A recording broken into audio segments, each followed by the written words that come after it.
Hello friends, सभी को नमस्कार। आज हम सॉल्व करने वाले हैं एनटीए द्वारा आयोजित यूजीसी नेट परीक्षा 2023 का जियोग्राफी का पेपर।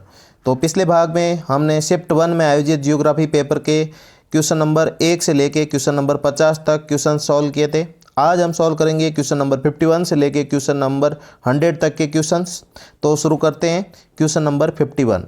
तो क्वेश्चन नंबर 51 में पूछा गया है कि consider the following statement about transport and infrastructure in India. Bharat में परिवहन और आधारभूत संरचना के संदर्भ में स्टेटमेंट है, इनको देखना है। तो पहला स्टेटमेंट कह रहा है कि national highway constitute less than 2% share of total road network of India. तो भारत में जितना जो रोडों की लंबाई है, उन टोटल रोड लंबाई में 2% से भी कम का शेयर है, वो है नेशनल हाईवेज़ का। तो वर्तमान में अगर रोड स्टैटिक्स की बात की जाए जो 2022 में पब्लिश हुई है, 2019 का रोड स्टैटिक्स 2022 में पब्लिश हुआ है, तो उसके अकॉर्डिंग इसका जो शेयर है वो 2.09% है। दूसरा स्टेटमेंट देखते हैं। Border road organisation has taken up project for construction of infrastructure facilities like school, hospital and airport building also in inaccessible areas.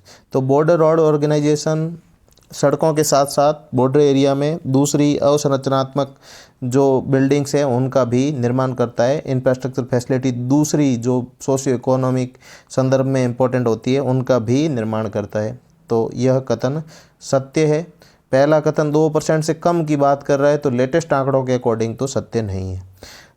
तीसरा कथन C, Indian railways has been divided into 16 zones for its operation and management. तो वर्तमान में अभी 19 zone में divide किया गया है, 16 जोन पुराना आंकड़ा है।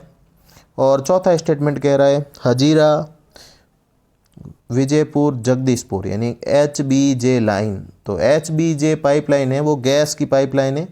और ये क्या कह रहा है, SBJ pipeline was developed to supply the crude petroleum for refining to the continental part of India। तो क्रूड पेट्रोलियम की सप्लाई नहीं करता, ये गैस की सप्लाई करता है। और इस पाइपलाइन के थ्रू विभिन्न जो फर्टिलाइज़र के प्लांट है वो भी लगाए गए हैं। जैसे राजस्थान में जो कोटा डिस्ट्रिक्ट है उसमें शायद चंबल फर्टिलाइज़र्स प्लांट है यूरिया का, वो इसी पाइपलाइन की सप्लाई के ऊपर लगाया हुआ है। तो हजीरा गुजरात में, विजयपुर MP में, जगदीशपुर UP में। तो ये पाइपलाइन है किसकी, गैस की। तो ये सीधा सीधा जो डी कथन है वो सीधा सीधा रिजेक्ट है। और जब नीचे 3 कथन दिए हुए हैं तो एक कथन पक्का गलत है। तो पक्का गलत में ये पक्का गलत है कि ये क्रूड पेट्रोलियम की पाइपलाइन नहीं है, गैस पाइपलाइन है। तो इस हिसाब से अगर ये पक्का गलत है तो पीछे 3 ऑप्शन बचते हैं A, B, C। तो ये 3 सही होने चाहिए। अब इन्होंने क्या किया है, जो ये पेपर सेटर है इसने ये NCERT से सवाल उठाया है। NCERT में नेशनल हाईवे को लगभग 2% लिखा हुआ है, आप NCERT की भूगोल की किताब देखेंगे तो। दूसरा, बॉर्डर रोड ऑर्गेनाइजेशन भी उसमें दिया हुआ है। तीसरा, उसमें जो रेलवे के जोन है वो 16 ही एनलिस्ट किए हुए। तो उन्होंने NCERT से ये पेपर सेटर ने ये सवाल उठाया है। लगभग हर जो जियोग्राफी का पेपर होता है वो NCERT की किताब से लगभग उसमें 10 सवाल हमेशा समाहित होते हैं। अब लोग गौर से देखते नहीं और इम्पोर्टेंस देती नहीं। तो NCERT को इम्पोर्टेंस हमेशा देनी चाहिए। मैंने भी पहली बार जब मेरी अपनी जो JRF की थी, जब पहले अटैम्प्ट में, तो मैंने ज़्यादा फोकस NCERT पे किया था। 11वीं की जो 3 किताबें, 12वीं की 3 किताबें प्रैक्टिकल समेत, उन किताब को बहुत अच्छे से पढ़ा था। तो एक एक सवाल कीमती होता है और लगभग उस समय भी 10 सवाल आ गए थे, 10 से 15 सवाल आ गए थे। तो आपको उसके जो फैक्ट है ना, अब इसमें आप कहोगे कि भाई 19 जोन है, तो ऐसी जब चीज़ें आती हैं ना तब वो पुराना आपको जो कॉन्टेक्स्ट याद आता है, तब ऐसे सवाल आप कर पाते हो।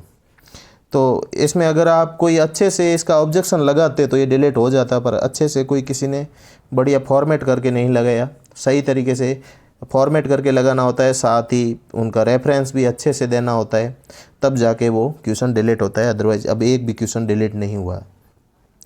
अगला सवाल है 52वां। 52वें सवाल में पूछा गया है कि कौन से स्टेटमेंट करेक्ट है। पहले तो जब सवाल शुरू होता है करेक्ट है, नॉट करेक्ट है, इन शब्दों पे ध्यान देना चाहिए, वहीं पे ही गलती हो जाती। तो इसमें पूछा करेक्ट कौन से। तो पहला लिखा हुआ है कि Reddy is the dominant land owning cast of Tamil Nadu. तो रेड्डी तमिलनाडु की प्रभुत्वशाली और प्रमुख भूस्वामी जाति है। तो तमिलनाडु की नहीं है रेड्डी, रेड्डी है आंध्र प्रदेश और तेलंगाना की है। तो वहाँ की प्रभुत्वशाली जाति है, तो इसका मतलब पहला हो गया गलत। दूसरा है Jat is the landless caste of Haryana and UP. तो जाट है वो लैंडलेस कास्ट नहीं है, लैंड ऑनिंग कास्ट है। बहुत सारी ज़मीनें होती हैं इनके पास, और जो पिछला जब किसानों के खिलाफ कुछ कानून लाई थी जो एनडीए गवर्नमेंट, तो जब बड़ा आंदोलन किया था उसमें जाटों का सबसे बड़ा योगदान था उन कानूनों को वापस लौटाने में। तो ये लैंड ऑनिंग कास्ट है, इन्होंने लिख दिया लैंडलेस। तो भूमि हर जात या भूमिहीन जात नहीं है, तो ये भी गलत हो गया। अब बचे 3 सी डी ई, तो ये अपने आप में 3 सही हो जाएंगे। फिर भी अपन देखते हैं। Kurmi is agrarian caste of eastern India. तो कुर्मी भले ही ईस्ट यूपी की कहो या बिहार की कहो, वहाँ की एग्रेरियन कास्ट है, जो कृषक जाति है वो है Kurmi. Patel is the land owning caste of western India. तो पटेल ज़्यादातर गुजरात में ये जाति रहती है और बहुत सारा इनके पास लैंड ऑनिंग कास्ट है, मतलब खेती भी अच्छी होती है उनकी, वो लैंड ऑनिंग कास्ट है। और 5वां स्टेटमेंट है नंबूरदारी। तो नंबूरदारी आर द ब्राह्मण ऑफ केरला। नंबरदारी केरल के ब्राह्मण जाति है और ये भी लैंड ऑनिंग कास्ट है। काफ़ी इनके पास लैंड का हिस्सा था। 1957 में जब वापस लैंड का कुछ सेटलमेंट किया गया था तब इनसे कुछ हिस्सा ले लिया गया था। बाकी बहुत पहले मतलब इनके पास लैंड, जो ये अपने को हमेशा ब्राह्मणों में सबसे सुपीरियर मानते हैं नंबरदारी, और ज़्यादातर जो केरल के बड़े बड़े टेम्पल है उनके जो हेड प्रीस्ट है वो नंबरदारी ही सेलेक्ट किए जाते हैं। तो इस तरीके से सी, डी और ई कथन सत्य है। अब इस सवाल का कॉन्टेक्स्ट क्या है?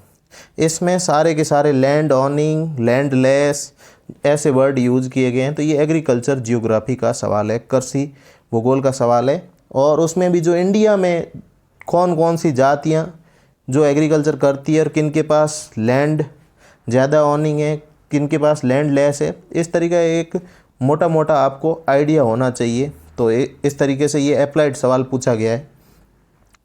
अगला सवाल है 53वां। 53वें सवाल में पूछा गया है चाइनीज़ कंट्रीब्यूशन जियोग्राफिकल थॉट। अगला सवाल है 53वां। 53वें सवाल में पूछा गया है भौगोलिक चिंतन में चीन के योगदान के बारे में निम्नलिखित में से कौन से कथन सही है।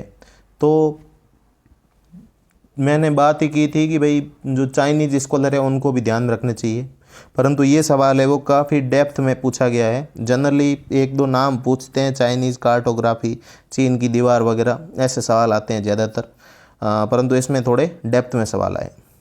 पहला है Chinese scholar first developed A scientific method of cartography based on A rectangular coordinate system. तो इन्होंने पूरा एकदम ग्रिड पैटर्न पे पूरा का पूरा ऐसा डेवलप किया था कार्टोग्राफी, पूरे ग्रिड में, स्क्वायर में मैप बनाना स्टार्ट किया था इन्होंने। तो लैटिट्यूड और लॉन्गिट्यूड का तो ग्रीक ने ही डेवलप कर दिया था, पर जो रेक्टेंगुलर कोऑर्डिनेट ग्रिड में एकदम छोटे छोटे ग्रिड बना के और उन ग्रिड में मैप, इनका चाइनीज़ स्कॉलर ने बड़ा योगदान दिया था। तो ये कथन सही है। दूसरा है they were the first who put forward the idea of periodic nature of the monsoon. तो पीरियोडिक नेचर ऑफ मानसून की चाइनीज़ स्कॉलर बात नहीं करते हैं, वो बात करते हैं अरब स्कॉलर। उन्होंने पहली बार आइडिया नहीं दिया था, उससे पहले अरब स्कॉलर ने दिया था। तो ये कथन गलत है। बढ़ते हैं आगे। They recognized the Africa was a southward pointing triangle whereas on contemporary maps it was always represented as pointing eastward. तो हम जो अफ्रीका का वर्तमान शेप देखते हैं, तो ये जब चाइनीज़ स्कॉलर और उस समय जो मैप बन रहे थे अफ्रीका के कंटेम्प्रेरी टाइम में, तो उसमें जो दूसरे मैप बन रहे थे उनका जो पॉइंटिंग था जो अफ्रीका का वो था ईस्टवर्ड, जबकि इन्होंने लगभग 13वीं शताब्दी में बनाया था। ये काफ़ी डेप्थ में पूछा गया है, आप मतलब उसका सर्च करोगे ना तब जाके आपको मिलेगा 13वीं शताब्दी का जो अफ्रीकन मैप है जो चाइनीज़ स्कॉलर ने बनाया है, तो वो तब जाके आपको मिलेगा। तो इन्होंने 13वीं शताब्दी में एक अच्छा मैप बना दिया था, और उस समय जो दूसरे स्कॉलर थे वो इतने अच्छा नहीं बना पाए थे, तो ये कथन भी सत्य है।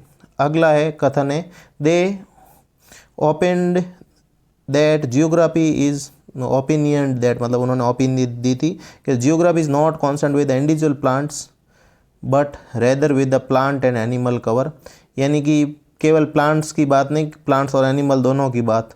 तो ये इन्होंने नहीं दिया है, इसका कॉन्टेक्स्ट मुझे मिला नहीं है, तो इसमें केवल ए और सी सत्य है। इसकी जैसे फाइटो जियोग्राफी और जो जू जियोग्राफी है, तो दोनों की बायो जियोग्राफी के रूप में जियोग्राफी को पढ़ना चाहिए। तो इसमें हम्बोल्ट वगैरह के नाम प्रमुख रूप से आते हैं, इन्होंने काफ़ी मतलब अच्छा काम किया था। तो डी वाला कथन कुछ कॉन्टेक्स्ट मिल नहीं रहा है, पर इसके जो कथन होंगे ए और सी सही है। काफ़ी डेप्थ में सवाल था, कठिन था। अगला सवाल है 54वां सवाल फिर से एनसीईआरटी से पूछा गया है। हूबहू लाइनें ली हुई है, एकदम एग्जैक्ट लाइनें कोट की हुई है। कैसे? Knowledge process outsourcing comes under quinary services. हूबहू लिखा हुआ है, एग्जैक्ट लाइन लिखी हुई है कि केपीओ क्वीनरी यानी कि पंचक जो गतिविधियाँ होती है, आर्थिक गतिविधियाँ होती है, उनके अंतर्गत आते हैं। बिल्कुल सही बात है।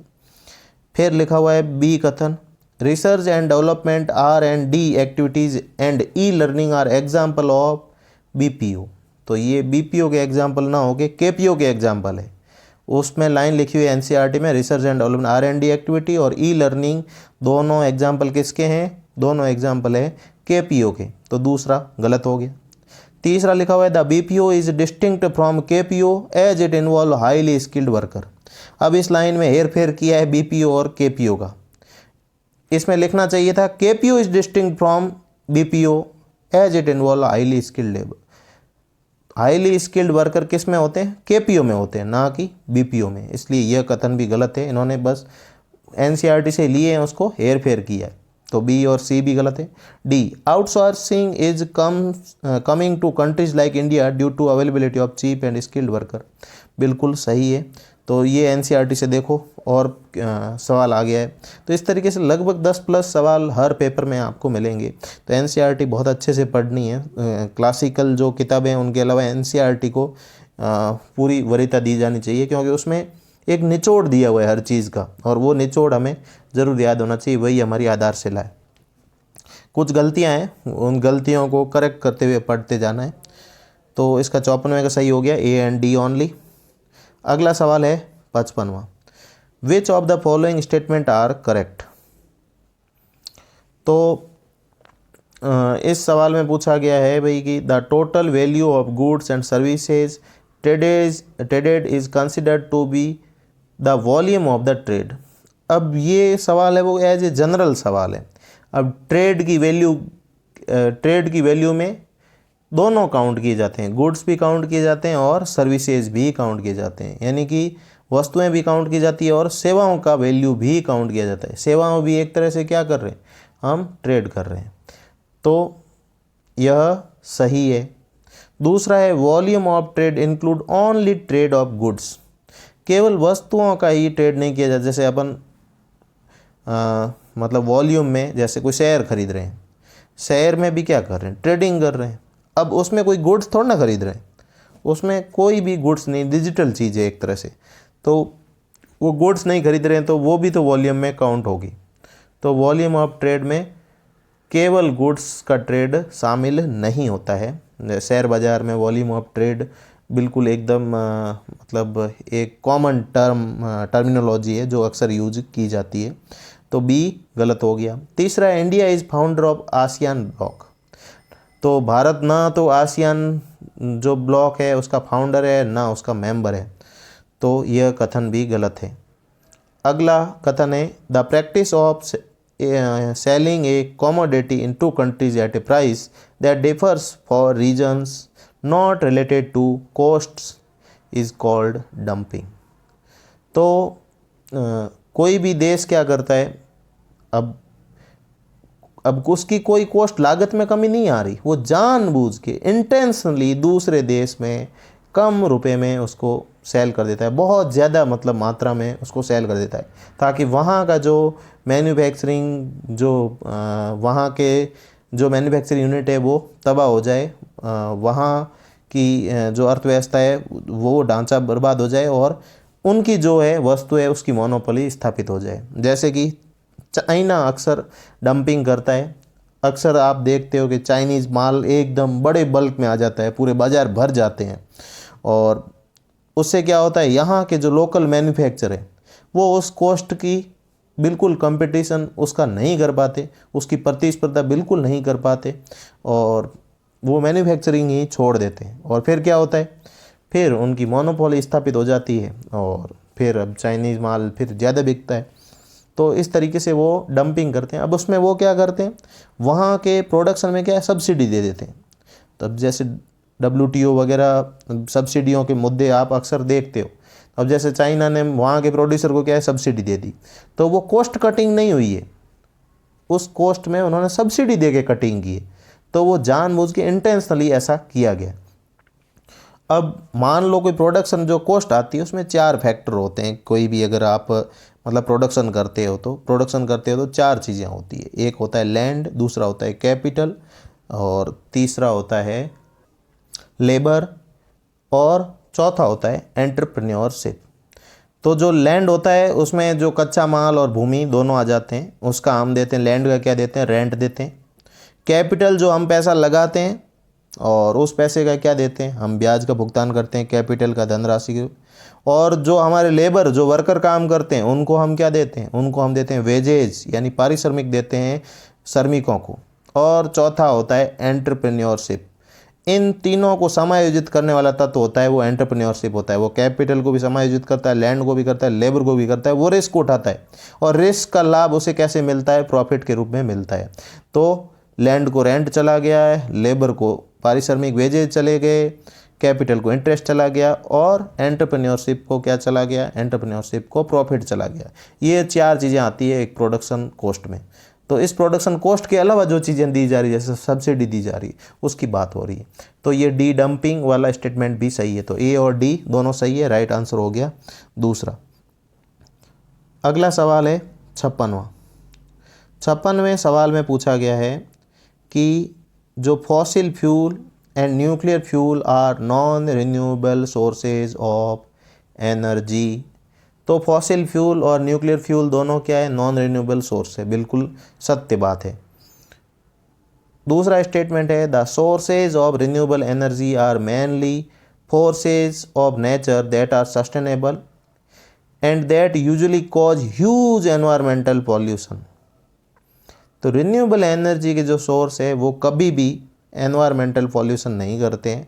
वो रिन्यूएबल एनर्जी के सोर्स होते हैं वो एनवायरमेंट फ्रेंडली होते हैं। तो ये कथन बिल्कुल गलत है, तो बी गलत है। तीसरा C energy use is one of the main contributor to human induced climate change. तो जो हम एनर्जी यूज करते हैं उससे क्लाइमेट चेंज पे फ़र्क पड़ता है, और ये एक तरीके से ह्यूमन इंड्यूस्ड है। क्योंकि हम जैसे कोई फॉसिल फ्यूल जलाते हैं तो फॉसिल फ्यूल से क्या निकलती है, ग्रीन हाउस गैसेज निकलती है, और ग्रीन हाउस गैसेज से क्या होता है, ग्लोबल वार्मिंग होती है। तो इस तरीके से एनर्जी का योगदान होता है, और वो भी मानव जनित क्लाइमेट चेंज होता है। तो ये कथन सत्य है। अगला कथन there are 0 emissions of greenhouse gases from nuclear power plant. Nuclear energy क्या है, नॉन रिन्यूएबल है, परंतु ये एनर्जी है क्लीन एनर्जी। अक्सर न्यूक्लियर एनर्जी के संदर्भ में क्लीन एनर्जी की बात की जाती है, इसलिए ये क्या है, 0 एमिशंस है उसका, ग्रीन हाउस गैसेज का उसमें क्या होता है, 0 एमिशन होता है, इसीलिए ही उसको क्लीन एनर्जी कहा जाता है। तो डी भी सही है। अगला सवाल है, अगला स्टेटमेंट है E the relative prices of the different type of energy do not influence demand. अब मान लो एनर्जी की 2 अलग अलग प्राइसेज है, रिलेटिव प्राइसेज है, तो उससे डिमांड में कोई फ़र्क नहीं पड़ता। बिल्कुल फ़र्क पड़ता है। एक बहुत कम जो कम रुपए में आपको एनर्जी मिल रही है तो उसमें डिमांड में बिल्कुल फ़र्क पड़ेगा। कम वाले की ज़्यादा डिमांड होगी और ज़्यादा प्राइस वाले की कम डिमांड होगी, तो इससे डिमांड में फ़र्क पड़ता है। तो ये कथन गलत है। तो हमारा सही आंसर हुआ ए सी डी ओनली। ए सी डी और कथन मतलब तीनों सही है, बाकी वाले गलत हैं। अगला सवाल है 57वां। 57वें में पूछा गया है वॉन थ्यूनेन की जो एग्रीकल्चर लोकेशन थ्योरी है उसके संदर्भ में क्या सही है, हमें ये देखना है। तो पहला है his ideas were based on Weber's concept of economic rent. अब वॉन थ्यूनेन ने दिया 1826 में, वीवर का आया है 1956 के आसपास, तो बिल्कुल गलत कथन है। और वॉन थ्यूनेन का जो एग्रीकल्चर लोकेशन थ्योरी है उसमें लोकेशन रेंट की बात करता है, और वो लोकेशन रेंट इकोनॉमिक रेंट पर आधारित तो है, पर वो कॉन्सेप्ट है रिकार्डो का। लगभग 1816-17 में दिया था रिकार्डो ने, और ऐसा माना जाता है कि रिकार्डो और वॉन थ्यूनेन की मुलाकात भी हुई थी।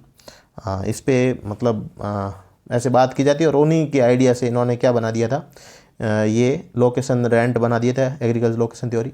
और इसके बाद में एक अलोंसो ने बिड रेंट थ्योरी भी दिया 1963 या 64 में, जो कि नगर में जो हम अलग अलग पेटियां देखते हैं कि भाई नगर में जो मुख्य जगह बीच वाली जगह होगी वो होगी महंगी, और जैसे जैसे दूर जाएंगे वैसे वैसे क्या होगा, उसमें भी क्या है मतलब आपको भूमि है, भूमि का किराया ज़्यादा देना पड़ेगा। तो इस तरीके से उन्होंने बिड रेंट थ्योरी दी थी नगर के संदर्भ में, इसी मॉडल को वॉन थ्यूनेन के मॉडल को ध्यान में रखते हुए। तो इस तरीके से इसकी एक क्रोनोलॉजी है, रिकार्डो, वॉन थ्यूनेन, अलोंसो। अक्सर पूछे जाते हैं ये तीनों सवाल, बार बार पूछे जाते हैं। तो जो ए कथन क्या है वो गलत है। तो हमारे पूछा हुआ है कि नॉट करेक्ट कौन सा है। देखो इसमें ध्यान रखना है, अपन हमेशा करेक्ट और नॉट करेक्ट का अगर सवाल में ध्यान नहीं रखेंगे तो हमें आते हुए सवाल भी गलत हो जाएगा। ऐसा अक्सर एग्जामिनर करता है, कभी नॉट करेक्ट लिख देता है, कभी करेक्ट लिख देता है। तो पहला क्या है, नॉट करेक्ट है, तो ये कथन तो नॉट करेक्ट है। दूसरा है बी, नेविगेबल रिवर और irrigation facility do not have any impact on concentric land use zone. तो आप वॉन थ्यूनेन का जब मॉडल देखते हो तो एक तो सिंपल मॉडल होता है, दूसरे में एक नदी की बात की जाती है, तो उस नदी के कारण पेटियां हैं वो थोड़ी उस नदी के पैरेलल हो जाती है, क्योंकि नदी में थोड़ी ट्रांसपोर्ट कॉस्ट अलग हो जाती है। तो do not have any impact, नहीं, इम्पैक्ट होता है, तो इसका मतलब क्या हुआ, ये भी गलत है। तो गलत है, तो ये भी ए और बी भी आ गया। तीसरा है C, in real life farmers are always economic and rational in decision making. तो रियल लाइफ में कभी भी मनुष्य इकोनॉमिक नहीं होता। अब अक्सर जैसे मैं इकोनॉमिक होता तो यहाँ पे फ्री में क्यों पढ़ा रहा होता थोड़ा सा। तो कुछ चीज़ें ऐसी होती है कि मतलब आप जैसे कोई खेती कर रहा है फार्मर, तो वो ऐसे ही उगाता है कि मैं देसी बाजरा उगाऊंगा, अब उसको कोई प्रॉफिट नहीं हो रहा है, फिर भी के वो अपने सेटिस्फैक्शन के लिए ऐसा करता है। तो हर चीज़ इकोनॉमिक रूप से नहीं की जाती, हर जगह आर्थिक लाभ नहीं देखे जाते। मनुष्य सेटिस्फायर है, ना कि ऑप्टिमाइज़र। जो हमने एक वीडियो देखा था जिसमें इंडस्ट्रियल लोकेशन की हमने प्रेड की जो ह्यूमन बिहेवियर वाले मॉडल की बात की थी, उसमें देखा था। तो मनुष्य क्या है, सेटिस्फायर। तो ये कथन भी गलत है कि मनुष्य हमेशा कोई इकोनॉमिक नहीं होता, कभी कभी होता है, कभी कभी नहीं होता है। तो तीसरा भी गलत है। चौथा, firewood and timber production zone has lost its validity. अब जो उन्होंने पेटियां बनाई थी उस समय तो क्या है, एनर्जी का सोर्स ही, जब भाई ईंधन क्या था, तब कोई एलपीजी वगैरह नहीं था, तो लकड़ियाँ ज़रूरी थी, तो लकड़ियाँ पास में लगाई जाती थी। अब आज की तारीख में इसने क्या है, वैलिडिटी खो दी है अपनी। अब कोई शहर के चारों तरफ फायरवुड और टिम्बर प्रोडक्शन नहीं किया जाता, तो ये कथन बिल्कुल सही है, तो ये गलत नहीं है। और अगला है isotropic surfaces are universal in Asia. तो ऐसी भी कोई वॉन थ्यूनेन बात नहीं करता, वो नॉर्मेटिव मॉडल के रूप में शर्त बताता है कि आइसोट्रॉपिक सरफेसेज, पर कोई एशिया में कि यूनिवर्सल है ऐसा वो बोलता नहीं, क्योंकि कब कोई भी मॉडल होता है उसको नॉर्मलाइज करने के लिए, नॉर्मेटिव बनाने के लिए पहले कुछ हम एज्यूम करते हैं। तो एज्यूम करने में कोई आइसोट्रोपिक सरफेस होगी, ट्रांसपोर्ट का एक ही साधन होगा, उसका किराया समान होगा, इस तरीके से हम बात करते हैं। तो वो कोई एशिया में गए है ही है ऐसी नहीं बात करता, ये भी गलत है। तो ए बी सी ई गलत है, केवल डी सही है। तो हमारा राइट आंसर हो गया A B C E only. अगला सवाल है 58वां। 58वें में पूछा गया है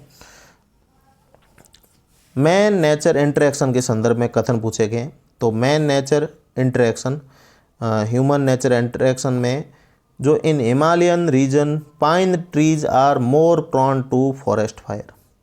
तो अक्सर इससे क्या होता है, पाइन ट्रीज़ में क्या होता है, मतलब तेल होता है और उस तेल से क्या आग लग जाती है, तो आग पकड़ लेते हैं। लगभग उत्तराखंड वगैरह में आपने देखा होगा, वो चीड़ के पत्ते ऐसे होते हैं, जो चीड़ के पत्ते में तेल होता है तो उसमें आग लग जाती है और वो सूखे हो जाते हैं एक समय में पूरे, और ऑयल तो होता ही है तो इससे आग लग जाती है। उत्तराखंड वगैरह में आग आम बात है, तो ये कथन सत्य है। दूसरा है shifting of cropping pattern from diversified crop to monoculture is threat to food security in India. पहले क्या था, हम फसलें बोते थे, बहुत डाइवर्सिफाइड बोते थे। एक किसान भी बोता था ना, वो अनाज भी बोता था, उसके साथ दालें भी बोता था, उसके साथ तिलहन फसलें भी बोता था। जैसे कि राजस्थान में बाजरा, ग्वार, मूंग, मोठ, तिल, मतीरा, इस तरीके से बहुत एक तरीके से रिच डाइवर्सिफिकेशन था।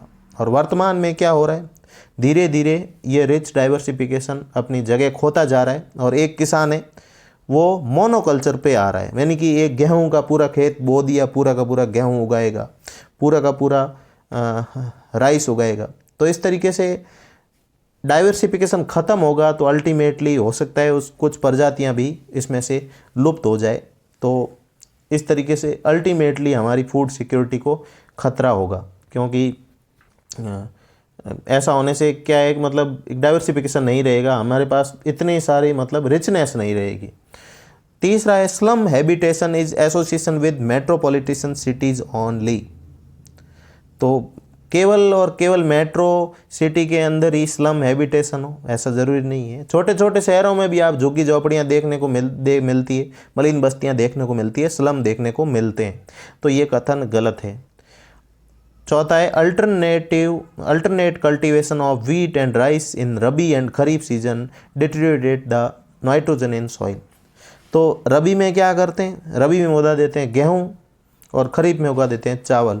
ऐसे अल्टरनेट रूप से हम खेती करते हैं तो अल्टीमेटली क्या होता है, मृदा की क्या है फर्टिलिटी कम हो जाती है, उसमें नाइट्रोजन की कमी हो जाती है।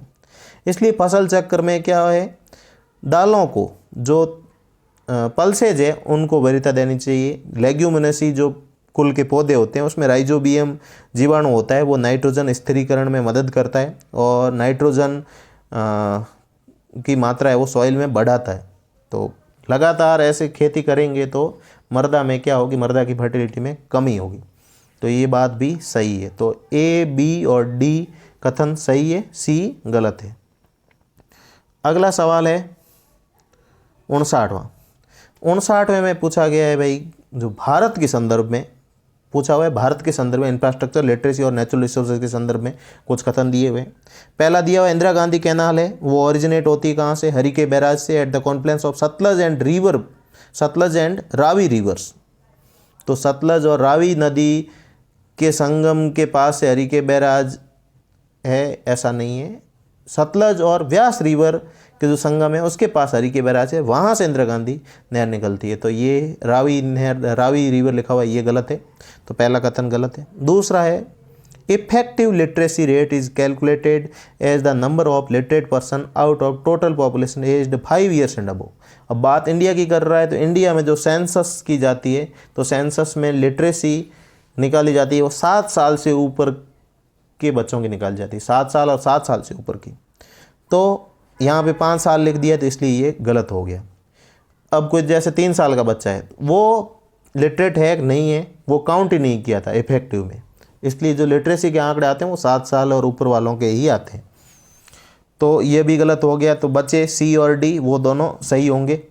फिर भी हम कथन देख लेते हैं। Project tiger was launched in 1973, बिल्कुल सही है। और with 9 tiger reserve and by 2018 it reached 50 tiger reserve. 2018 में 50 हो गए, अब वर्तमान में लगभग 53 टाइगर रिजर्व हो गए, अक्सर पूछे जाते हैं। ये सही है। तो अगला कथन है Gujarat accounts the second largest mangrove forest in India. तो आपको क्या करना है, मैंग्रोव फॉरेस्ट जो लेटेस्ट फॉरेस्ट जो रिपोर्ट है उसके अंतर्गत मैंग्रोव अलग अलग राज्यों में कितने हैं, तो सबसे पहला राज्य होता है वो हमेशा से वेस्ट बंगाल रहता है, दूसरे पे गुजरात है और तीसरे पे अंडमान एंड निकोबार द्वीप समूह है। तो इस तरीके से मैंग्रोव फॉरेस्ट में जो दूसरे नंबर पे गुजरात है, ये भी सही है। तो सी एंड डी सही है। अगला सवाल है 60वां सवाल में पूछा गया है कि 10,000 मीटर से कम डेप्थ वाली कौन कौन सी ट्रेंचेज है। तो बात की जाए क्यूराइल और टोंगा ट्रेंच की, टोंगा तो सेकंड नंबर की ट्रेंच है, तो ये दोनों क्यूराइल और टोंगा दोनों 10,000 से ऊपर वाली है। प्यूर्टो रिको है वो 10,000 से कम वाली है, और जावा ट्रेंच जो कि हिंद महासागर में, वो भी 10,000 से कम वाली। प्यूर्टो रिको लगभग 8,000 समथिंग कुछ है और जावा लगभग 7,000 समथिंग कुछ है। तो इस तरीके से ये दोनों कम है, बी और सी ओनली। सीधा ओशियनोग्राफी का सवाल है। आपको क्या करना है, सारी ट्रेंचेज की लोकेशन एक बार तो पूछी जाती है, नॉर्थ और south, north Atlantic, south Atlantic, north Pacific, south Pacific और इंडियन, इनमें कौन कौन सी ट्रेंचेज है। लगभग 56 ट्रेंचेज है, उसमें से लगभग 10 मुख्य है।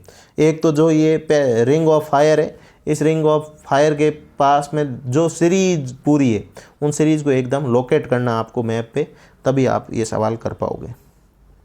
दूसरे इनकी गहराइयाँ जो इम्पोर्टेंट है, उनके जो डीप के नाम है, जैसे मारियाना ट्रेंच का चैलेंजर डीप है, तो इनके डीप्स के नाम वगैरह ये भी आपको याद करने।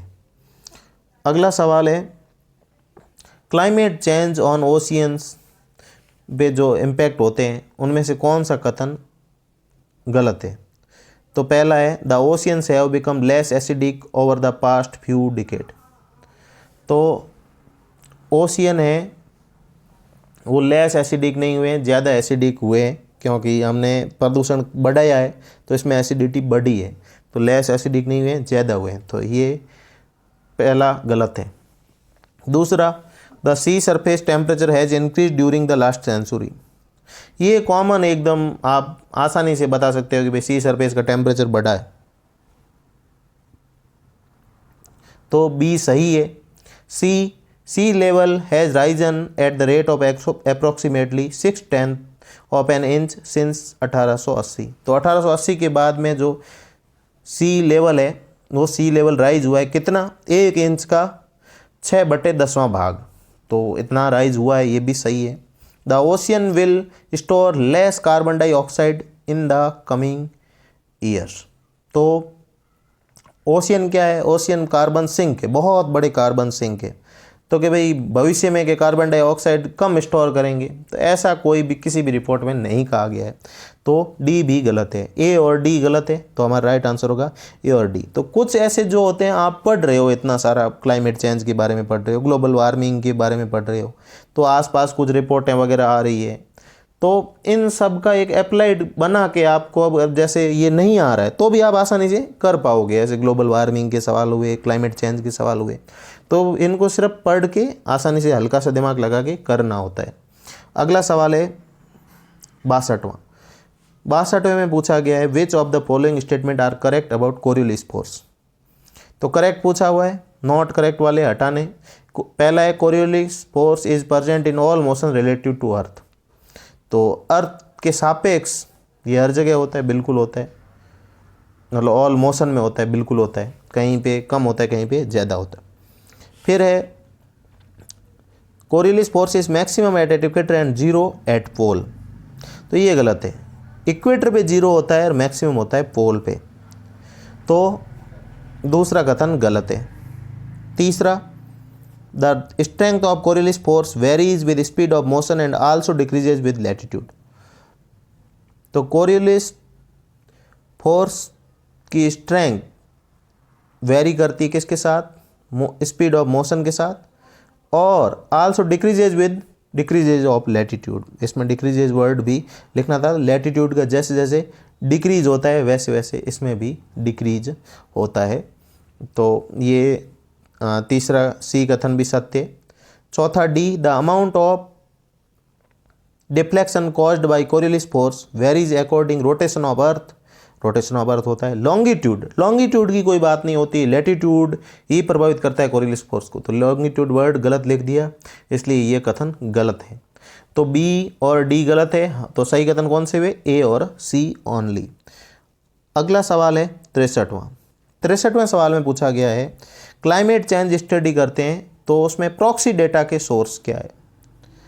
तो हमें जो क्लाइमेट के जो डेटा है वो लगभग 1880 के बाद से जो काफ़ी मतलब सटीक डेटा मिलने लगे, जो 1880 के बाद में वो रिलायबल डेटा है, एक तरह से विश्वसनीय डेटा मिलने लगे। उससे पहले वाले जो डेटा है वो इतने विश्वसनीय नहीं है, तो उनको कहा जाता है प्रॉक्सी डेटा। तो वो कहाँ से, उन प्रॉक्सी डेटा के सोर्स क्या होते हैं, या तो हम कोई आइस कोर वगैरह होती है, जो आइस शीट्स वगैरह होती है, उनकी स्टडी करके कर लेते हैं, या कोई हिस्टोरिकल डॉक्यूमेंट्स होते हैं उनसे भी कर लेते हैं। सी फ्लोर का सेडिमेंट है, धीरे धीरे पुराना सेडिमेंट जमा हुआ है तो उनकी स्टडी भी कर लेते हैं।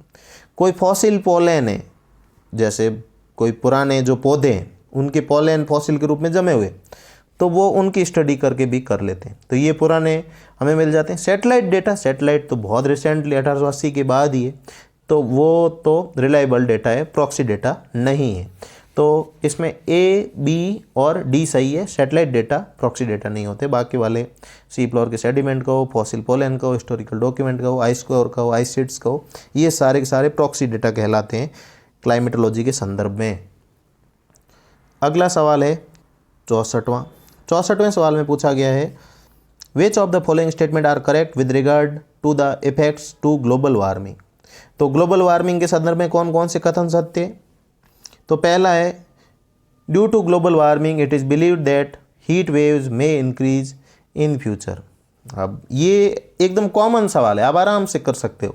जैसे कि भाई ग्लोबल वार्मिंग संदर्भ में ये कहा जाता है कि भाई हीट वेव है भविष्य में बढ़ेगी, तो ऐसा हो रहा है, कभी लू के थपेड़े ज़्यादा होते हैं ग्लोबल वार्मिंग की वजह से, हो ही रहा है ऐसा, तो ये भी सही है। दूसरा है tropical cyclone will be more intense. अब ट्रॉपिकल साइक्लोन भी बढ़ेंगे, ये भी होगा जब इतनी वार्मिंग बढ़ेगी तो। तीसरा it is likely that area affected by drought will decrease. तो सूखा वाले क्षेत्र तो बढ़ेंगे ना कि घटेंगे, ये कथन गलत है।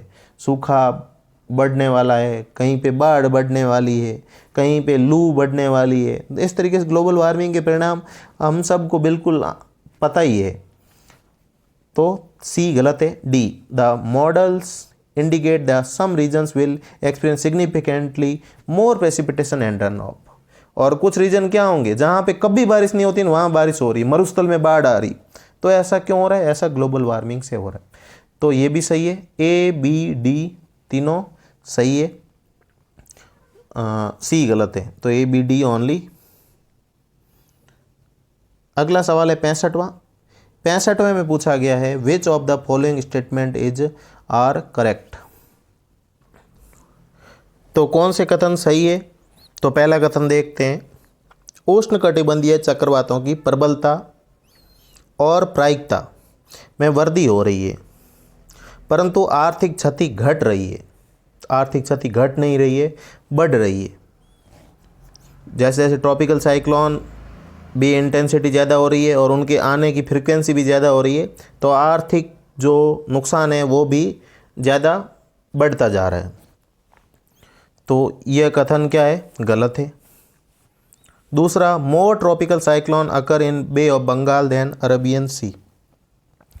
तो आप एनसीईआरटी में देखते हो तो भी ये मिल जाएगा कि बंगाल की खाड़ी में जो चक्रवात है वो ज़्यादा आते हैं न कि अरब सागर में। लगभग 80% जो साइक्लोन है वो बे ऑफ बंगाल में आते हैं। तो यह कथन क्या है, सही है, बी सही है। C the cyclonic system developed in Pacific Ocean. प्रशांत महासागर में जो साइक्लोनिक सिस्टम बनते हैं तो उनका इम्पैक्ट कहाँ होता है, उनका इम्पैक्ट होता है साउथ ईस्ट एशिया में। तो प्रशांत महासागर वाले जो इम्पैक्ट कहाँ होता है, जापान और ये फिलीपींस के आसपास जो होता है, चीन सागर में जहाँ पे साइक्लोन बनते हैं पैसिफिक में, वो यहाँ पे टकराते हैं साउथ ईस्ट एशिया में। तो ये भी कथन सही है। फिर डी कथन है intensification of cyclone with in 5 to 22 hours max prediction of its track difficult. अगर साइक्लोन का इंटेंसिफिकेशन 24 घंटों से ज़्यादा समय में होता है तब तो उसका प्रेडिक्शन है थोड़ा आसान हो जाता है और उसका जो पाथ है वो लगभग हम सटीक बता पाते हैं। परंतु 24 घंटे से कम में होता है तो उसको बोलते हैं रैपिड इंटेंसिफिकेशन ऑफ साइक्लोन। और रैपिड इंटेंसिफिकेशन ऑफ साइक्लोन से हम उसका जो ट्रैक वो किस दिशा में बढ़ेगा उसका प्रेडिक्शन बिल्कुल हमें उसमें कठिनाई होती है करने में, और जो बताते हैं वैसा नहीं होता है। हम बताते हैं कि भाई टकराएगा तमिलनाडु से और टकराता है उड़ीसा से, तो इस तरीके से प्रेडिक्शन कठिन हो जाता है अगर वो रैपिड इंटेंसिफाई होता है। तो 5 to 22 आवर यानी कि 24 घंटे से कम हुए तो ये रैपिड इंटेंसिफिकेशन हो रहा है, तो ये भी सही है। तो बी सी डी सही है, ये गलत है। अगला सवाल है, इसमें वॉल्केनिक इरप्शन के टाइप लिखे हुए हैं और सामने विशेषताएं लिखी हुई है। तो आपको अगर ये 5-6 जो टाइप है इन सब की विशेषताएं आपको आनी चाहिए। जो 2 टाइप होते हैं, एक तो आइसलैंडियन टाइप और एक हवाईयन टाइप, ये बिल्कुल शांत स्वभाव के लावा होते हैं। तो पहले अपन हवाईयन की तरफ ही देखते हैं। सवाल को करते समय क्या है, जो आपको चीज़ें जो बेहतर आ रही है उन तरफ उसको मिलाते हुए पहले ऑप्शन में बढ़िए। हमको कम से कम समय में सॉल्व करना है। अभी मैं आपको करवा रहा हूँ, ये इसमें हर पहलू को ध्यान में रखते हुए करवा रहा हूँ, पर जब हम पेपर सॉल्व करते हैं तो हमारा काम निकल जाता है तो हम जल्दी से उसको आगे बढ़ जाते हैं, क्योंकि हमें पेपर फेस्ट भी करना होता है और समय कम होता है। पैसेज वगैरह जो सिंपल सवाल होते हैं, जो रीजनिंग के सवाल होते हैं, उनमें भी समय देना होता है। आजकल धीरे धीरे कट ऑफ बढ़ती जा रही है, क्योंकि नॉलेज क्या है, नॉलेज का भी डिफ्यूज़न बढ़ता जा रहा है और कहाँ से सवाल आ रहे हैं, बुक्स वगैरह सारी चीज़ें मैटर है, वो धीरे धीरे डिफ्यूज़ हो रहा है, तो कंपटीशन बढ़ता जा रहा है। सवाल मॉडिफाई करता रहता है, फिर भी कुछ रिपीट उनको भी करने पड़ते हैं, तो इस तरीके से कुछ तुक्के भी लग जाते हैं लड़कों के, तो इस तरीके से कंपटीशन काफ़ी हैवी हो जाता है। तो बढ़ते हैं सवाल की तरफ। इसमें लिखा हुआ है हवाईयन टाइप। अब हवाईयन कैसा है, शांत स्वभाव का है, मुझे मालूम है। तो इसमें से जो शांत वाला है पहले इसको छांटते हैं बी वाले में। तो बी वाले में more fluid basaltic lava effusive and quiet in nature. Quiet यानी कि शांत, हिंदी में देखोगे ना एकदम शांत प्रकृति का, तो ये शांत प्रकृति का। देखो इसने आइसलैंडियन तो लिखा नहीं, ओनली हवाई लिखा है, तो हवाई वाला एकदम शांत का है, तो बी का पहला है। अब एक जगह जो चौथी लाइन है उसमें डी छपा हुआ है, जबकि होना चाहिए बी, तो बी वाले 2 आ रहे हैं। अब आते हैं पहले पीलियन की तरफ। तो पीलियन टाइप वाला होता है, वो होता है extremely viscous lava with violent character. तो पीलियन वाला थोड़ा वॉयलेंट में आता है। और सी स्ट्रोम्बलियन, जो स्ट्रोम्बली है lighthouse of the meridian sea, उस टाइप वाले में क्या होता है, less fluid basaltic lava and having explosive nature. ये बाकी सारे एक्सप्लोजिव होंगे, उनकी क्या धीरे धीरे प्रकृति है वो और ज़्यादा एक्सप्लोजिव होते हुए बढ़ती जाएगी। 2 शांत प्रकार के, बाकी जो 4 प्रकार के होते हैं वो क्या है, वॉयलेंट नेचर के, एक्सप्लोजिव नेचर के। और डी वल्केनियन टाइप का है, तो डी वल्केनियन टाइप है, वो 3rd से मैच होगा। विस्कस लावा है which do not remain liquid after contact with air. Air में आता है तो सीधा ही जम जाता है, लिक्विड में नहीं रहता, जम जाता है, वो है वल्केनियन। तो इस तरीके से आपको मैच करना है। आपको क्या करना है, टाइप ऑफ वॉल्केनिक इरप्शन करने हैं। उसमें बेटानिका की साइट आती है, उनमें 6 का डायग्राम आएगा और इसके साथ साथ कुछ उनकी विशेषताएं आएगी, वो भी देखनी है। और कुछ जियोग्राफी बुक में भी आपको मिले तो वहाँ से आपको देख लेना है, थोड़ा सा चित्र देखना है, थोड़ा सा उसका कॉन्टेक्स्ट और भी कहीं से देखना है, तभी आपके ये ऐसे सवाल है वो सही होंगे। अगला सवाल है 67। 67 में क्या है, 4 टर्म दिए और 4 टर्म को कॉइन करने वाले। अब टर्म कौन से दिए, इथोलॉजी, इकोलॉजी, हेक्सिकोलॉजी, इकोलॉजिकल नीच, पारिस्थितिकी निकेत। तो इकोलॉजी टर्म है, इकोलॉजी और इकोसिस्टम, ये बहुत बार बार पूछी जाती है। इकोलॉजी टर्म दी है, वो दी है अर्नस्ट हैकल ने, ये पता है। बी का फर्स्ट एक में ही है, सीधा सॉल्व हो गया। तो कई बार क्या होता है, जानबूझ के सवाल को ऐसी कॉम्प्लिकेटेड बनाया जाता है, जबकि उसमें एक सरल सा एक पूंछ होती है, वो हल्की सी पकड़ लो तो आपका सवाल सॉल्व हो जाता है। तो इकोलॉजी दी अर्नस्ट हैकेल ने। इकोलॉजिकल नीच, पारिस्थितिकी निकेत, ये अभी सेट में भी सवाल में पूछा गया था जो राजस्थान में हुआ था। तो ये जे गर्नेल ने 1900 लगभग शायद 17 में दिया था। इकोलॉजिकल नीचे शायद 17 में था। तो जे गर्नेल ने दिया है पारिस्थितिकी निकेत की अवधारणा। और बाकी वाले जो इथोलॉजी है, इथोलॉजी दिया है वो दिया है सेंट हिलेरी ने।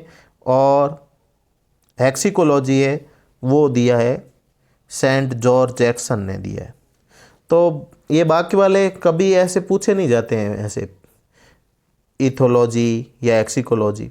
इकोलॉजी और इकोलॉजिकल नीचे फिर भी एक दो बार पूछा गया है, बाकी इकोलॉजी और इकोसिस्टम तो बार बार पूछे जाते हैं। तो इनका सीधा आपको सवाल किया, बिल्कुल जो इसमें जिसमें कॉन्फिडेंट होते हो वो किया और फिर आपको आगे बढ़ जाना है। अगला सवाल है 68वां। 68वें सवाल में क्या है, 4 टर्म दी हुई है, 4 अप्रोच दी हुई है एनवायरमेंटल एथिक्स की, और उनके मीनिंग भी दिए हुए हैं, उनको मैच करना है।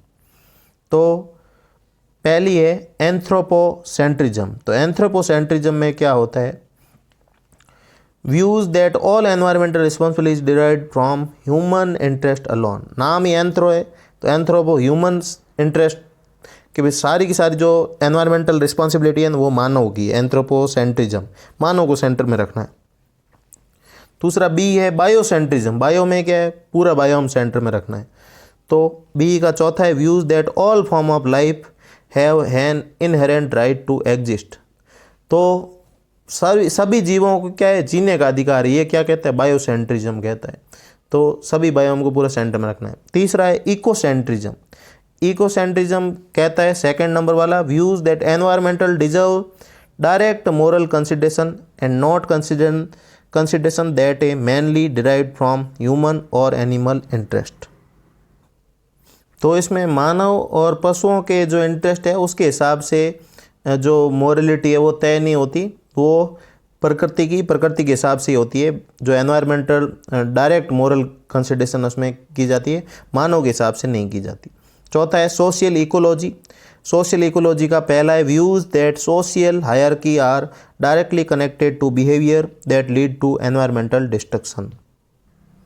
तो इसमें जो पूरी जो समुदाय होता है, वो समुदाय का जो बिहेवियर होता है वो लगभग एक जैसा होता है, हर सोशल जो ग्रुप होता है उसका।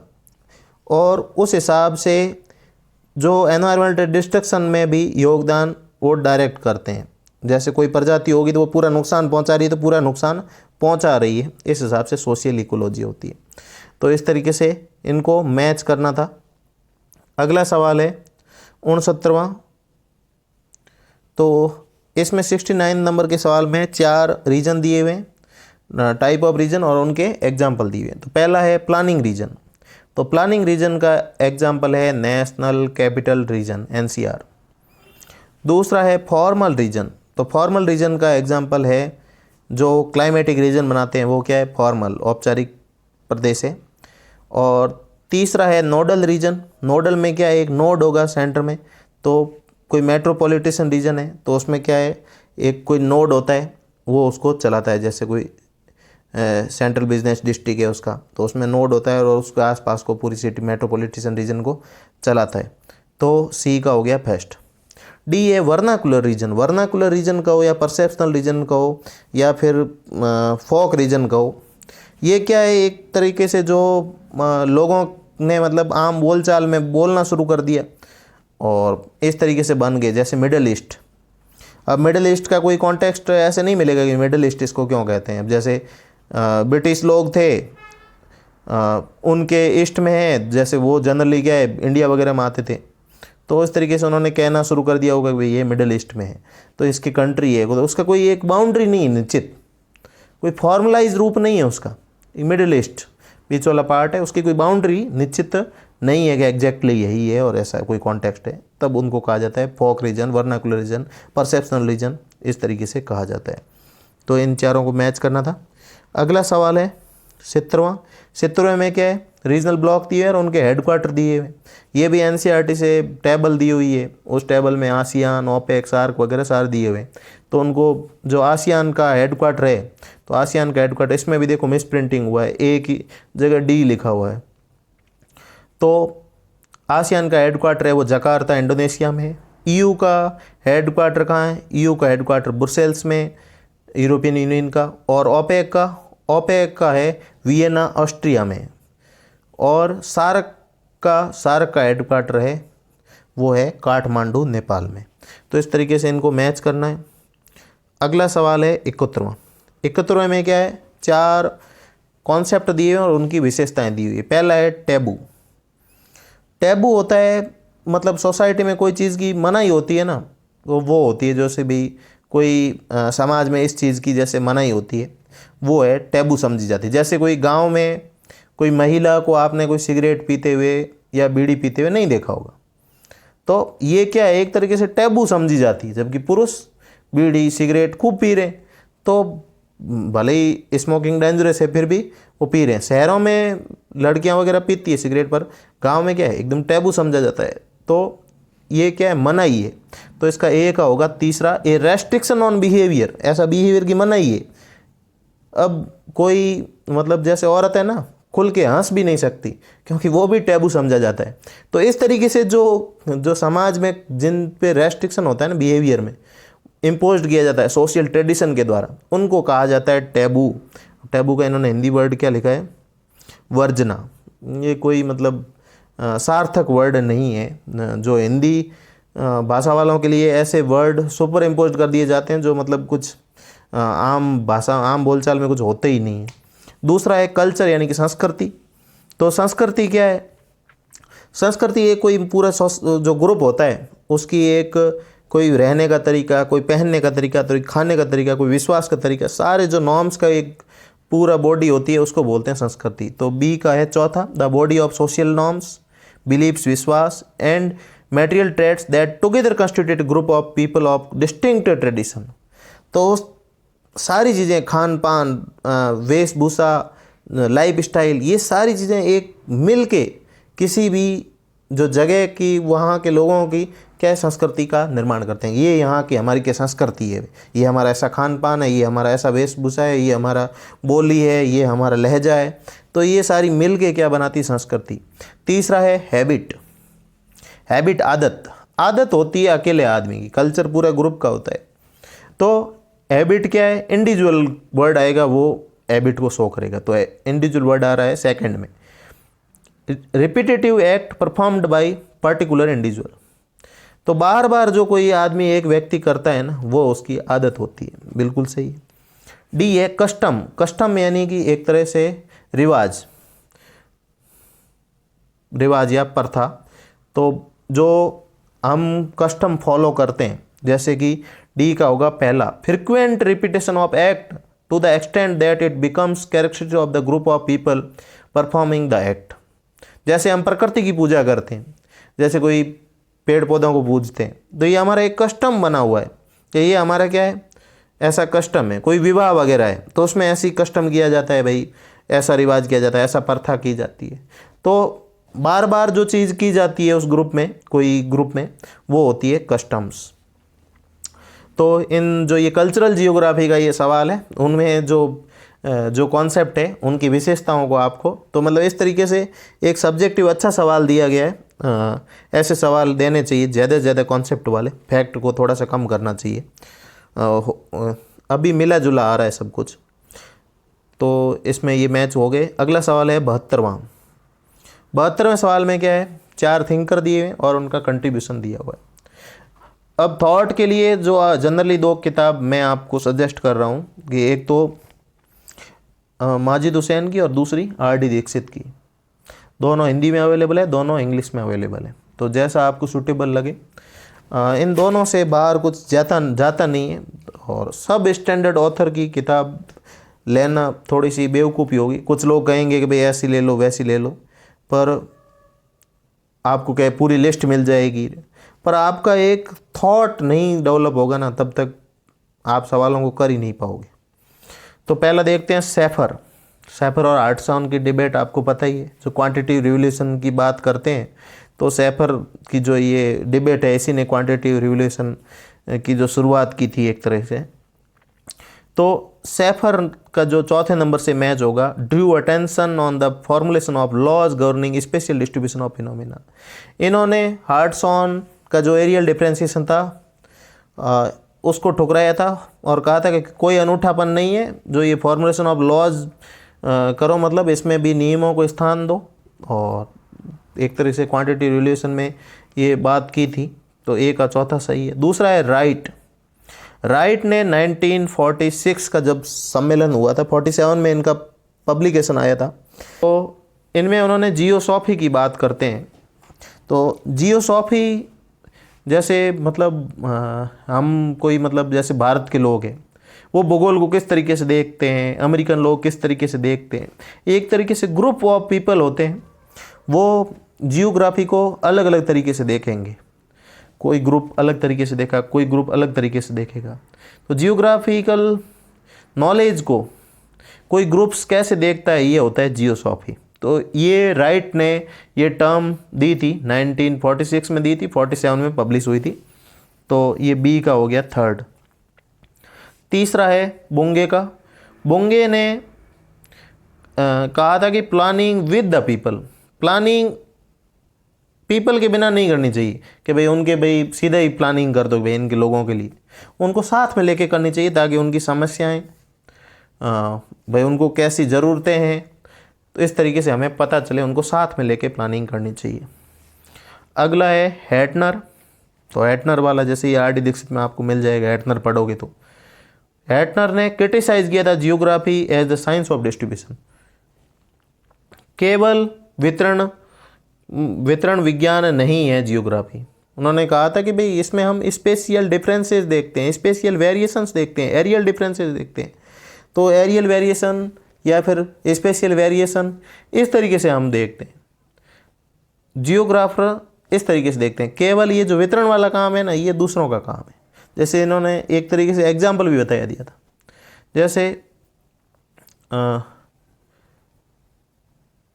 Geographical zoology. तो जियोग्राफिकल जूलॉजी में जो बात करते हैं तो उसमें ओनली डिस्ट्रीब्यूशन देखा जाता है, जबकि जू जियोग्राफी में डिस्ट्रीब्यूशन नहीं देखा जाता।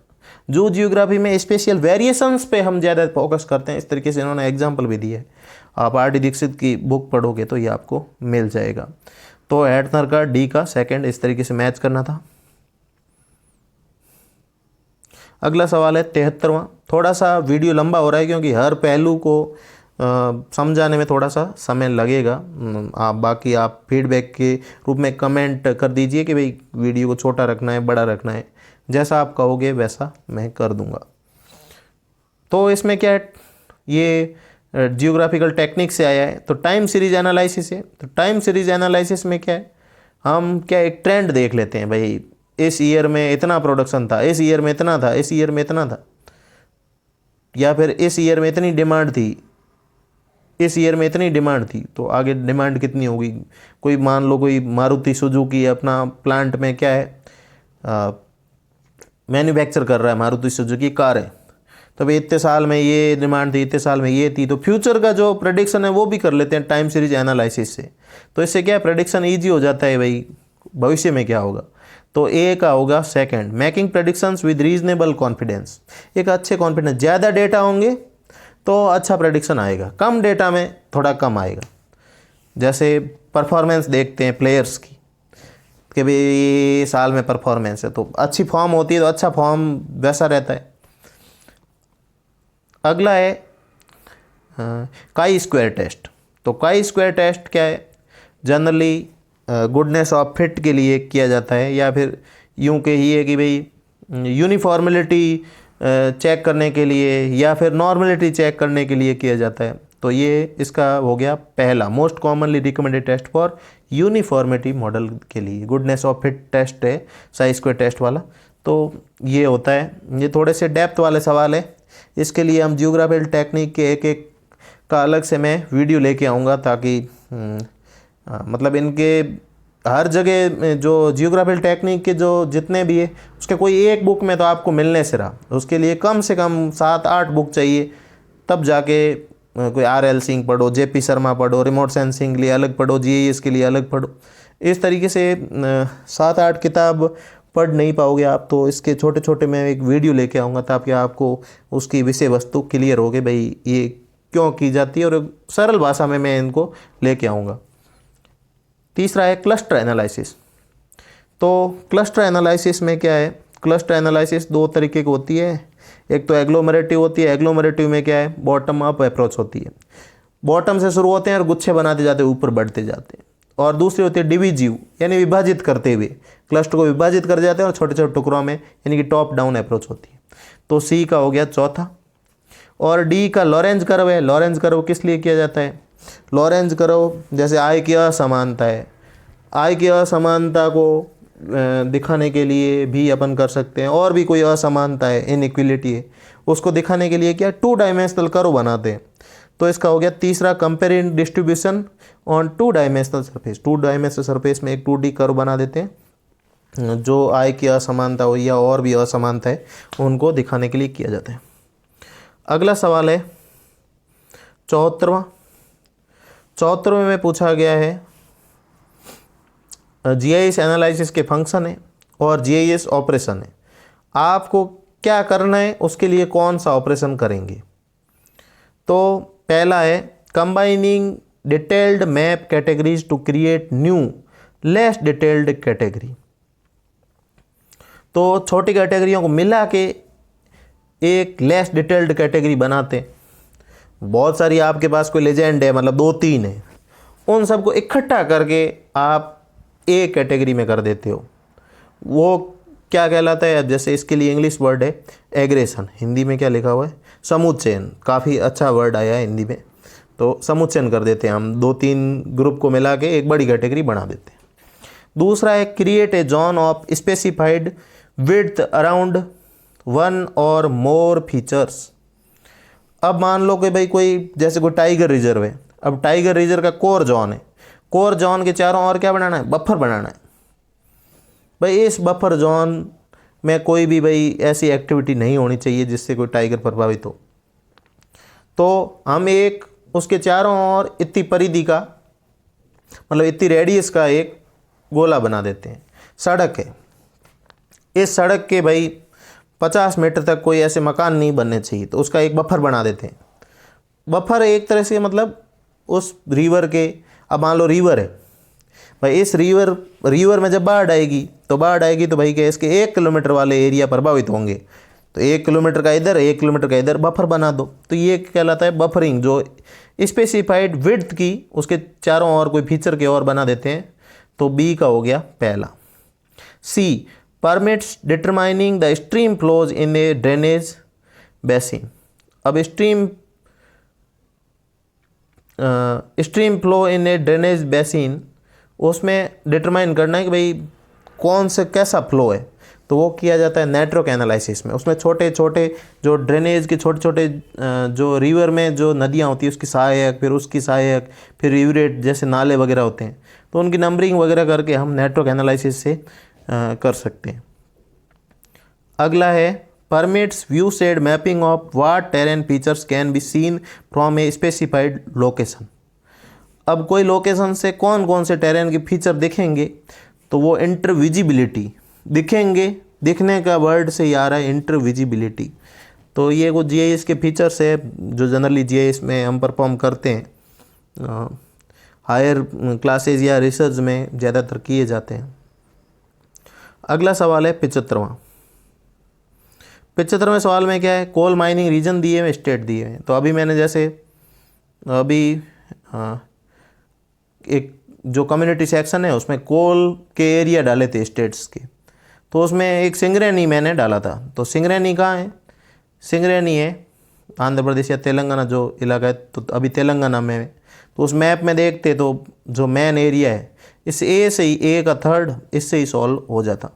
तो जो मुख्य इलाके हैं वो हमें ध्यान में होने चाहिए, जैसे इब रिवर वैली है, इब रिवर वैली में तलछर है, तलछर तो सुना होगा पर इब रिवर वैली आपने नहीं सुना होगा। परंतु हमारा एक से ही हो रहा है। सिंगरेनी काफ़ी फेमस है। बाकी करणपुरा है, तो करणपुरा ये जो रानीगंज और झरियार ये जो इलाका है यहाँ पे है, तो ये झारखंड में, और कमटी है वो महाराष्ट्र में। तो एक जो महत्वपूर्ण है उससे ही सॉल्व हो जाता है। बाकी वाले ऑप्शन तो ऐसे जानबूझ के दिए जाते हैं ताकि मतलब गलत करे उनको देख के। आपको जो महत्वपूर्ण एक आ रहा है उसको मैच करके आपको आसानी से, एक आ रहा है तो हो गया आपका। अगला सवाल है 76वां। 76वें में क्या है, फर्स्ट टू लास्ट जमा ने क्रोनोलॉजिकल ऑर्डर में। तो सबसे पहले क्या आया, सबसे पहले आया ब्रटलैंड कमीशन। 1983 में ब्रटलैंड कमीशन आया था, उसने 87 में अपनी रिपोर्ट दी थी, तो 83। फिर एजेंडा 21 1992 में ही जब अर्थ सम्मेलन हुआ, रियो डी जेनेरियो वाला पृथ्वी सम्मेलन हुआ, तो उसमें एजेंडा 21 रखा गया, तो हो गया डी। फिर बात करते हैं क्योटो प्रोटोकॉल 1997 1997 में जापान के क्योटो शहर में, तो ये हो गया ए। उसके बाद में सी पेरिस एग्रीमेंट जो कॉप हुआ था 2015 वाला, पेरिस कॉप 21 शायद, तो ये हो गया 2015 में। तो इस तरीके से आप इन चारों को सीक्वेंस में रख के कर सकते थे आसानी से। अगला सवाल है 77वां। 77वें में क्या करना है, विंड पावर की इंस्टॉल्ड कैपेसिटी। मैंने आपको जब पेपर शुरू किया था तब भी कहा था कि विंड पावर हुआ, सोलर पावर हुआ, रिन्यूएबल एनर्जी के कुछ और चीज़ें हुई, और रिसोर्सेज हुए, इन सब को आपको थोड़ा ध्यान में रखना है। तो या तो वो कभी वो कोल पे जाता है, कभी गैस पे जाता है, कभी पेट्रोलियम पे जाता है। एनर्जी पे बहुत बड़ा फोकस है, एनर्जी के 2 3 4 सवाल पूछ लिए। तो इसमें विंड पावर सबसे ज़्यादा है चाइना की बहुत ज़्यादा है। आप विकीपीडिया पे सर्च करोगे कि विंड पावर की इंस्टॉल्ड कैपेसिटी, इन्होंने 2021 लिखा है, पर वो अभी भी लगभग वैसे ही है। ये 21 के भी वही है, 20 में भी वही है, 22 में भी वही है सीक्वेंस। तो चाइना सबसे ज़्यादा है, उसके बाद में यूएस है, उसके बाद में जर्मनी है, और चौथे नंबर पे इंडिया का स्थान है वर्तमान में भी आज दिन तक। तो आपको इंस्टॉल्ड कैपेसिटी देखनी है। भारत बहुत पिछड़ा हुआ है ऐसे देखें तो। कहते हैं हम रिन्यूएबल एनर्जी अभी ज़्यादा इसको भाई दे रहे हैं, पर पहले बिल्कुल नहीं दे रहे थे, इसलिए हम पिछड़ गए। अगला सवाल है 78वां। 78वें में पूछा गया है which of the following is correct descending sequence of world's largest merchandise importer in 2021 as per WTO report. Merchandise मतलब मैन्युफैक्चर्ड जो गुड्स होते हैं, तो बनी बनी वस्तुएं हैं, उसका सबसे ज़्यादा इंपोर्ट करता है, वो करता है यूएसए सबसे ज़्यादा करता है।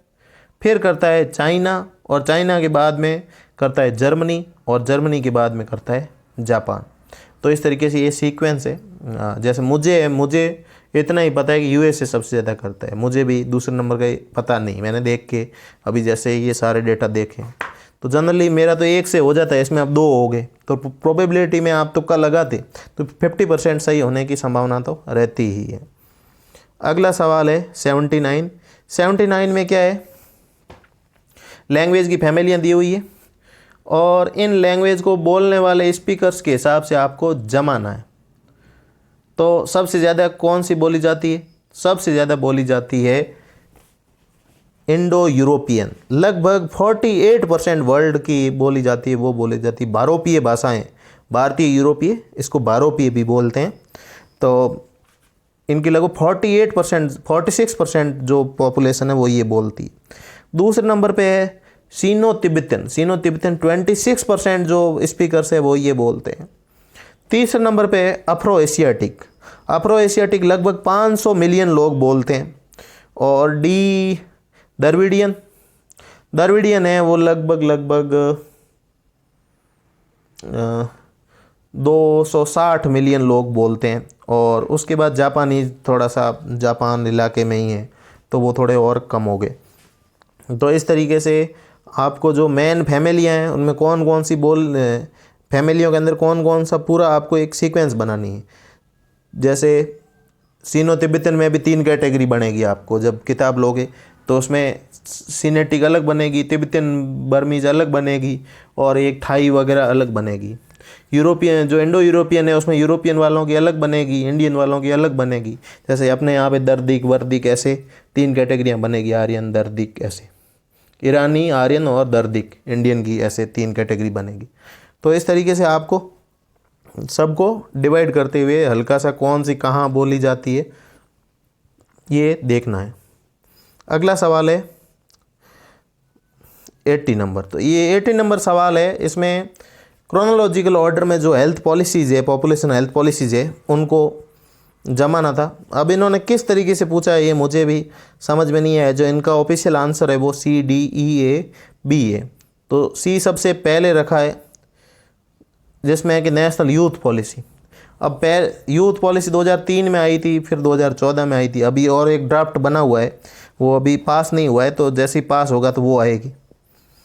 फिर है डी में वही 2006 में डिसेबिलिटी। तो अगर मान लो कि अपन मान लें कि पहली से है, तो पहली तो नेशनल हेल्थ पॉलिसी 1983 में आई थी।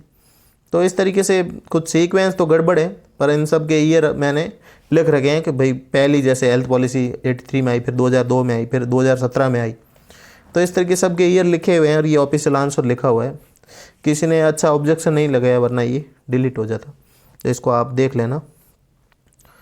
अगला सवाल है 81 में क्या है, पॉलिटिकल जियोग्राफी में जो काम हुए हैं उनको क्रोनोलॉजिकल ऑर्डर में जमाना है। तो सबसे पहले हार्टलैंड की थीसिस है मैकिंडर की, 1904 में वो बात करते हैं और तब उसको वो हार्टलैंड नाम नहीं देते हैं, 1919 में उसको हार्टलैंड नाम देते हैं। तो ये पहला काम है। फिर रिमलैंड थ्योरी की बात करें, 1942 में इन्होंने थ्योरी तो दी थी, उनकी शायद डेथ भी हो गई थी 42 के आसपास। वो 44 में पब्लिकेशन आया था जियोग्राफी ऑफ पीस के रूप में रिमलैंड थ्योरी का। फिर है functional approach in political geography by Hartshorne. फिर फंक्शनल अप्रोच 1945 के आसपास हार्टसॉन की फंक्शनल अप्रोच देखने को मिलती है। और सबसे लास्ट में है C, frontier and boundary concept by Moodie's. ये एक सवाल अभी इसी पेपर में था, ए मूडीज़ का 1963 मैंने बताया था, जियोग्राफी बिहाइंड पॉलिटिक्स। तो ये बुक 1963 में आई थी। तो इनको आप सीक्वेंस में ऐसे रख सकते हो। देखो कुछ सवाल तो एक दूसरे के अंदर ही रिपीट हो रहे हैं, पेपर के अंदर ही, तो कुछ हिंट मिल जाते हैं आपको ऐसे। तो ये 4 हो गए। सवाल नंबर अगला 82 में जो ये अप्रोचेज है क्रोनोलॉजिकल ऑर्डर में जमानी है। तो सबसे पहले क्या है, डिटर्मिनिज्म सबसे पुराना कॉन्सेप्ट है, पर्यावरणवाद वाला या निश्चयवाद वाला। दूसरा है क्वांटिटेटिव रिवोल्यूशन 1950s में आया। फिर बिहेवियरलिज्म 1960s में आया और फेमिनिज्म 1970s के बाद से चल ही रहा है। तो इस तरीके से ये जो कॉन्सेप्ट है कौन से दशक में आए उस हिसाब से आपको रखने। अगला सवाल है 83 में जो रिमोट सेंसिंग है, जो जनरल डायग्राम होता है जो एनसीईआरटी में दिया हुआ है वो आपको पता है, तो भाई के सीक्वेंस में जमाना है। तो सबसे पहले क्या है, इलेक्ट्रोमैग्नेटिक रिमोट सेंसिंग में क्या है, एनर्जी सोर्स सबसे पहले आता है। अब बी को सबसे पहले रखोगे तो अपने आप ही सॉल्व हो गया। तो पहले एनर्जी सोर्स से क्या होता है, एनर्जी सोर्स से एनर्जी निकलेगी और एटमॉस्फेयर से होके गुजरेगी ए नंबर से, फिर कहाँ पे एनर्जी इंटरेक्ट करेगी, कहाँ पे, अर्थ सरफेस के फीचर पे, फिर वापस रीट्रांसमिट होगी एटमॉस्फेयर के थ्रू सैटेलाइट पे जाएगी और वो सैटेलाइट क्या करेगा, उसको डिटेक्ट करेगा, रिकॉर्ड करेगा और ट्रांसमिट करेगा डेटा ग्राउंड स्टेशन तक। तो ऐसे सीक्वेंस में बिल्कुल सरल डायग्राम है, वो आप करो तो कुछ बेसिक सवाल तो एनसीईआरटी से काफ़ी कुछ आते हैं। अगला सवाल है जो ये कुछ डेवलपमेंट प्लान्स है इंडिया के संदर्भ में, इनको क्या करना है, सीक्वेंस में जमाना है। Arrange the following development plan of India in order of their Inception. जैसे जैसे लगे हैं ना उस हिसाब से, इंसेप्शन हुए हैं उस हिसाब से लगाने। तो डेजर्ट सबसे पहले जो दामोदर वैली कॉरपोरेशन बना 1948 में, मैंने जब ये बने उस हिसाब से लिखे। इंसेप्शन का अर्थ क्या हुआ है, और प्रारंभ के हिसाब से। तो अब ये इम्प्लीमेंट वाला शायद ईयर हो सकता है, तो मैंने ये लिखे हैं जब ये बने उस हिसाब से लिखे। आप इम्प्लीमेंटेशन के ईयर भी देख लेना।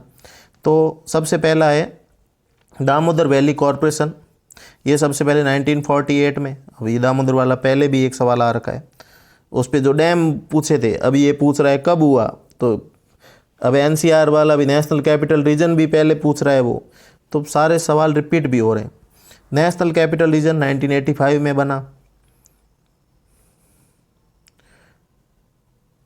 अब ई है ड्रॉट प्रॉन एरिया प्रोग्राम 1973-74 में बना, और the integrated rural development programme 1978 में बना, डेजर्ट डेवलपमेंट प्रोग्राम 1977-78 में बना। और इस तरीके से इनको सीक्वेंस में जमाएंगे तो CDA-B आएगा। अब एक में जैसे 77, 78 और 78 वाले में प्रॉब्लम आ रही है, तो हो सकता है उनके इम्प्लीमेंटेशन के ईयर के हिसाब से लिया हो, बाकी 2-3 आ रहे हो तो भी हो जाता है। अगला सवाल है 85 में क्या है, फॉरेस्टेड एरिया जो उनके जियोग्राफिकल एरिया का परसेंटेज है उस हिसाब से इनको अरेंज करना था। तो सबसे ज़्यादा है वो केरला में 54.70। अब जैसे जनरली तो पूछे जाते हैं सबसे ज़्यादा वाले या सबसे कम वाले, अब ये बीच वाले ही पूछ लिए हैं। तो फॉरेस्ट रिपोर्ट आप अच्छे से देखते हो तभी ये सवाल कर पाओगे, क्योंकि बीच वाले स्टेट को कौन देखता है, ज़्यादा देख नहीं पाते अपन। तो केरल है वो सबसे ज़्यादा 54.70, फिर उत्तराखंड 45.44%, और फिर उड़ीसा का है 33.50 और वेस्ट बंगाल है 18.96%। इनको सीक्वेंस में जमाना था। अगला सवाल है 86 में कथन और कारण दिए हुए, और कथन और कारण में देखो पहला तो आर्थिक गतिविधि की बढ़ती जटिलता और विविधता जनसंख्या वितरण की असमानता को प्रोत्साहित करती है। बिल्कुल, जैसे जैसे कॉम्प्लेक्सिटी बढ़ती जाएगी तो और उसकी विविधता बढ़ती जाएगी तो जनसंख्या का वितरण भी प्रभावित होगा। कहीं पे अच्छे आर्थिक गतिविधियों के चांस है तो वहाँ जनसंख्या का सहकेंद्रण बढ़ता जाएगा, जहाँ पे रोजगार वगैरह ज़्यादा मिलेंगे। कारण, आर्थिक गतिविधि पर सरकार का बढ़ता नियंत्रण एक महत्वपूर्ण उभरता कारक है जो जनसंख्या प्रतिमान को प्रभावित करता है। तो आर्थिक गतिविधि पर कोई सरकार का कोई बढ़ता नियंत्रण, मान लो कोई सरकार किसी आर्थिक गतिविधियों को मान लो रेगुलेट कर रही है, तो उससे क्या जनसंख्या प्रतिमान प्रभावित होता है? बिल्कुल प्रभावित होता है। अब मान लो कोई माइनिंग एक्टिविटी है, उस पर रोक लगा दे तो वहाँ पे जनसंख्या वापस केंद्रण होना बंद हो जाएगा। तो कोई भी मतलब गवर्नमेंट किसी पे बैन लगा दे या मतलब जैसे रेगुलेट करे तो ये हो जाता है। पर ये कोई जो कारण है ना, उस जो पहले हमारा स्टेटमेंट है उसको एक्सप्लेन नहीं कर रहा है। दोनों सही है पर एग्जैक्टली कोई एक्सप्लेन नहीं कर रहा है। तो जो हमारा राइट आंसर होगा वो होगा both A and R are the correct, but R is the not the correct explanation of A। अगला सवाल है 87 में रिमोट सेंसिंग के संदर्भ में पूछा गया है। तो एक कथन दिया, एक कारण दिया हुआ है। तो कथन है the dark shadows of trees on pavement may be misclassified as water in the process of automated image classification. तो दो तरह के हम क्लासिफिकेशन करते हैं, जो लैंड यूज के लिए वापस जब क्लासीफाई करते हैं जो इमेज आती है सैटेलाइट इमेज, तो उनको क्लासिफिकेशन के दो तरीके होते हैं। एक होता है सुपरवाइज्ड क्लासिफिकेशन और एक होता है non supervised classification. Non supervised classification होता है वो ऑटोमेटिक होता है, ऑटोमेटेड अपने आप कंप्यूटर कमांड कर देता है कुछ। और सुपरवाइज्ड में क्या है, हम उसको ट्रेनिंग देते हैं, कुछ ट्रेनिंग डेटा देते हैं, उसके हिसाब से करते हैं, तो वो काफ़ी थोड़ा सही हो जाता है। अब इसमें क्या है, डार्क शैडो पड़ती है किसी पावमेंट पे, जैसे पावमेंट कोई सड़क हुआ, पावमेंट जो ऐसे कंक्रीट की पट्टी होती है उसको कहा जाता है, सड़क को भी कह सकते हैं, फुटपाथ को भी कह सकते हैं। तो उस पर जब शैडो गिरती है ट्रीज़ की तो वो क्या है,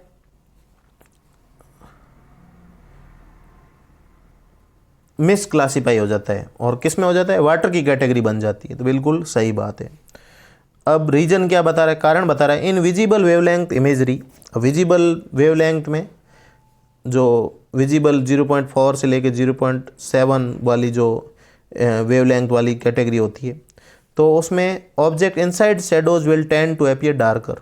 अब शेडो के अंदर कोई ऑब्जेक्ट होगा तो कैसा दिखेगा, डार्कर दिखेगा और ब्लूअर दिखेगा, नीला दिखेगा than if they were fully illuminated. तो ज़्यादा इल्यूमिनेट होने के बजाय अगर शेडो में है तो वो ब्लूअर और डार्कर दिखेगा। तो अब कंप्यूटर को क्या लगेगा, ये पानी है, और उसको वो छाया वाले रीजन को क्या है, पानी में डाल देगा। तो इस तरीके से ये कारण भी सही है जो स्टेटमेंट का बता रहा है। अगला सवाल है 88 में पूछा गया है शुगर कैन का cultivation in Deccan plateau region is more remunerative than the northern region of India. तो जो गन्ने की खेती है जो डेक्कन प्लेटो रीजन में ज़्यादा लाभकारी है, क्यों लाभकारी है? क्योंकि वहाँ 12 मास ही कर सकते हैं और समुद्री थोड़ी जलवायु भी थोड़ी लगती है, जबकि यहाँ पे थोड़ा ड्रॉट पीरियड होता है, पूरे 12 महीने जो उत्तरी भारत में नहीं कर सकते। तो पहला सही है। दूसरा, there are a few number of sugar mills located in sugar cane cultivating north region of India. पर ऐसा नहीं है कि भाई खेती इतनी लाभकारी नहीं है तो यहाँ शुगर मिलें कम हैं। उत्तर प्रदेश में सर्वाधिक मिलें हैं पूरे भारत की, तो फ्यूअर मिल्स की बात ही नहीं है, ज़्यादा मिलें हैं। तो स्टेटमेंट सेकंड गलत है। तो पहला सही है, दूसरा गलत है। क्वेश्चन नंबर 89 में पूछा गया है, the movement of minerals in an ecosystem is unidirectional. Mineral का मूवमेंट होता है वो यूनिडायरेक्शनल नहीं होता, वो होता है साइक्लिक। जैसे पौधे को खाया हिरण ने, और हिरण क्या छोड़ेगा? अपशिष्ट छोड़ेगा। अपशिष्ट में क्या होगा? मिनरल होगा, और उसकी मींगनी में क्या होगा? मिनरल्स होगा। वो वापस मृदा में जाएगा और वापस कहाँ चला गया? पौधे में। तो ये क्या होता है? साइक्लिक प्रोसेस होता है, ना कि यूनिडायरेक्शनल। एक दिशा में नहीं चलता, साइक्लिक चल रहा है। तो पहला गलत। दूसरा, the movement of energy in an ecosystem is cyclic. Energy होती है वो होती है यूनिडायरेक्शनल। ये शायद एक सवाल भी आगे आया हुआ है, या पता नहीं दूसरा पेपर सॉल्व कराया था उसमें था। तो एनर्जी क्या होती है? यूनिडायरेक्शनल होती है। अब सूर्य से एनर्जी आई, सूर्य से पौधे ने ली, पौधे से हिरण ने ली, हिरण को शेर ने खा लिया। तो इस तरीके से क्या यूनिडायरेक्शनल है। एनर्जी वापस नहीं जाती 10% वापस ना, तो अपन वापस सूर्य को दे सकते हैं। जो आ रही है वो आगे से बढ़ रही है, सूर्य से ले रहे हैं बस आगे बढ़ रही है, यूनिडायरेक्शनल है। तो ये दोनों के दोनों कथन गलत है। हेर फेर कर दिया शब्द का, यूनिडायरेक्शनल और साइक्लिक का। अगला सवाल है 90 नंबर का। 90 नंबर वाले सवाल में राज्य को परिभाषित किया जाता है। राज्य या स्टेट, जो हम पॉलिटिकल जियोग्राफी या पॉलिटिक्स में बात करते हैं, वो एक किसी देश को बात करते हैं। तो राज्य को कैसे परिभाषित किया जा सकता है? Defined as geographically organised area by population and having a government in partial control of its entire area. Partial control नहीं होता, फुल्ली कंट्रोल होता है, तभी वो देश होता है, तभी वो स्टेट होता है, तभी वो राज्य होता है। पार्शियल कंट्रोल है मतलब वो कोई देश नहीं है, वो आंतरिक रूप से और बाहरी रूप से दोनों तरीके से उसके पास संप्रभुता होनी चाहिए, तभी वो देश होता है, तभी वो राज्य होता है। तो पहला गलत है। दूसरा कथन, A state is a human community. State human community होता है, बिल्कुल होता है। स्टेट के पास क्या होती है? ज़मीन भी होनी चाहिए, इसके बाद लोग भी होने चाहिए, और एक ऐसी सरकार होनी चाहिए जो बिल्कुल सब प्रभुत्व संपन्न होनी चाहिए। तो a state is a human community that claims the monopoly of a legislative use of physical force with a given territory. तो टेरिटरी की भी बात है, ह्यूमन कम्युनिटी एंड पॉपुलेशन की भी बात है, और legislative use of physical forces, वहाँ उनके पास एक ढांचा है, पूरा सरकार है, तो सरकार भी है एक। तो ये जो पूरा मतलब एक लेजिस्लेटिव मतलब वेद प्रयोग का एकाधिकार का वो दावा करते हैं, मोनोपोली करते हैं, मतलब उन्हीं का ही एकाधिकार है, और कोई उस पर राज नहीं कर सकता। तो ये दूसरा कथन सही है। तो पहला गलत है, दूसरा सही है। अब जो 91 से लेके 100 तक 2 पैसेज दिए हुए थे, 5 पहले पैसेज से 5 सवाल, दूसरे से 5 पूछे गए थे। तो सीधे सीधे पैसेज में जो पहला पैसेज है वो मेनली जो इंडिया के अंदर जो हॉर्टिकल्चर पे और जो वेजी हॉर्टिकल्चर पे पूछा गया है, ठीक है। तो इसमें पूछा गया है जो सीधे सीधे सवाल, मैंने इनको हाईलाइट भी किया है। जैसे कि पहला है, which one of the following statement is correct about horticulture product. तो most of the horticulture product face the problem of glut in the time of harvest. ये देखो, most of the horticulture product face the problem of glut on the time of harvest. तो ज़्यादा एकदम सारे के सारे horticulture product है वो ज़्यादा मात्रा में एक साथ पकते हैं, एक साथ पूरी जो प्रोडक्शन आता है, इस वजह से प्रॉब्लम आती है। अगला सवाल 92 में पूछा गया है, चितमिन gene injected into tomatoes and potatoes in order to ensure. तो चितमिन जीन क्यों डाला जाता है? तो ये डाला जाता है, चितमिन gene injected in tomato, potato, lettuce, other plant ensure the freshness saving millions of rupees spend on fumigation, तो पहला फ्रेशनेस। अब फमीगेशन क्यों करें, प्रिजर्वेशन सेव मनी, तो ये दोनों कथन ए बी सही है। इस वाले में अगले सवाल में पूछा गया है which of the following measure is not the necessary step required to preserve the horticulture product, तो कौन सा नहीं है, तो access to marketing zone, preservation system और फास्ट मोड ऑफ ट्रांसपोर्टेशन, ये है। तो एक तो प्रिजर्वेशन वाले की बात कर रहे हैं और their quick delivery to marketing consumer centre, तो एक्सेसिंग की भी बात आ रही है, ट्रांसपोर्टेशन, ये दोनों बात आ रही है, तो ये तीनों आ रही है। बिग मार्केट साइज की कोई बात नहीं की जा रही है। अगला सवाल है India requires genetic engineering of horticulture product preservation to ensure. अब जेनेटिक इंजीनियरिंग क्यों रिक्वायर है, तो इसका सीधा लिखा हुआ है natural defence against fungus, natural defence against fungus, ये भी सही है। अगला सवाल, अगले सवाल में पूछा गया है the 50% increase in the production of fruit and 100% of vegetable will beneficial inform, तो 50 और 100 करेंगे तो क्या होगा, nutritional requirement of the population पूरी होगी, साथ ही ईयर राउंड जॉब मिलेगी, साथ ही raising a total of 6 million families above the poverty line, तो ये तीनों कथन न्यूट्रिशनल रिक्वायरमेंट, एम्प्लॉयमेंट अपॉर्चुनिटी और पॉवर्टी लाइन से ऊपर लोग आ जाएंगे, तो ए सी एंड डी सही है। अब अगला पैसेज है, अगला पैसेज भी बहुत सरल था, इसमें भी मैंने हाईलाइट किए हैं, जैसे द लेड कंटामिनेशन, लेड का जो कंटामिनेशन हुआ, क्राइसिस हुआ था, in plant was consequence of, तो क्यों हुआ था, where cost cutting measures and ageing water infrastructure created lead contamination, तो ये कोस्ट कटिंग मेजर्स आ गया। अगला सवाल, अगले सवाल में पूछा गया which disease is severe form of pneumonia contracted from water sources like cooling towers and piped water, तो कूलिंग टावर और पाइप्ड वाटर में कौन सी है, लेगिनोलेरिस डिजीज, तो ये राइट हो गया तीसरा।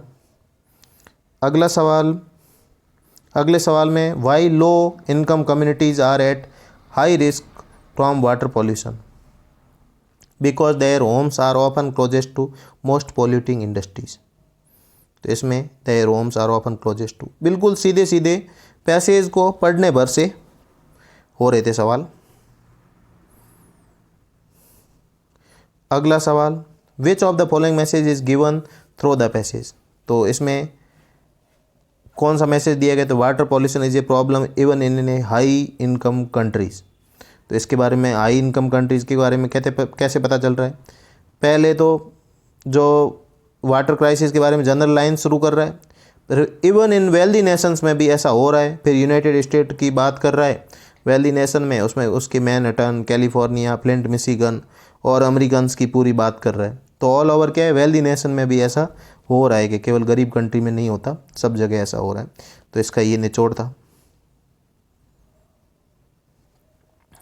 लास्ट सवाल में पूछा गया है every year how many American contract health issues such as, तो हेल्थ इश्यूज कितने अमेरिकन्स को होते हैं, तो 35 लाख। यहाँ क्या लिखा हुआ है 3.5 मिलियन, तो मिलियन, बिलियन और ट्रिलियन की वैल्यू कितनी होती है, ये मैंने पहले भी आपको कहा है, ये याद होनी चाहिए। तो 1 मिलियन होता है 10 लाख का, तो 3.5 मिलियन कितना हुआ 35 लाख। तो इस तरीके से ये आपको पता होता तो आसानी से हो जाता। अब थोड़ा सा लंबा हुआ है पेपर का सॉल्यूशन, पर जब ये हम सॉल्व करते रहेंगे ना तो हर बार कुछ न कुछ रिपीट होता है, और इस तरीके से आप उस कॉन्टेक्स्ट तक पहुंच पाओगे, ये कैसे सवाल आया, इसके पीछे मतलब क्या है, उसको थोड़ा मैं समझा रहा हूँ, तो इससे भी आपको फ़ायदा होगा। और कुछ इम्पोर्टेंट लेक्चर्स होंगे वो भी हम लेंगे इस सीरीज़ के द्वारा, और जिनका भी अगर जो जून या जुलाई में एग्ज़ाम होगा, जनरली ऐसी संभावना है, अभी नोटिफिकेशन आ ही जाएगा, तो आसानी से आप नेट JRF कर सकते हैं।